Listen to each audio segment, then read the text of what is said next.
आता जर तुमचा पाक चुकला ना तरी तुमचे रवा लाडू अजिबात चुकणार नाहीत. कसे? रील शेवटपर्यंत नक्की पहा. तोंडात टाकताच विरघळणारे मऊसूत असे हे रवा लाडू तयार होतात.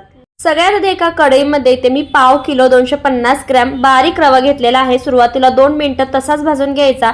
त्यानंतर 100 ml तूप थोडं थोडं करत घालायचं आणि हलकसा लालसर होईपर्यंत रवा चांगला असा भाजून घ्यायचा आहे.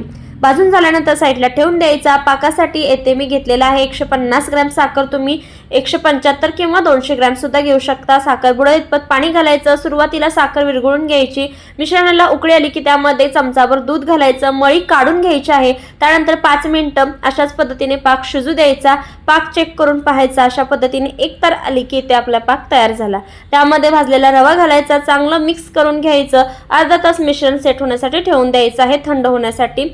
त्यानंतर मिश्रण मोकळं करून घ्यायचं. त्यामध्ये वेलचीची पूड घालायची आणि छानपैकी लाडू बांधून घ्यायचे आहेत. तोंडात टाकताच विरघळणारे रवा लाडू तयार होतात.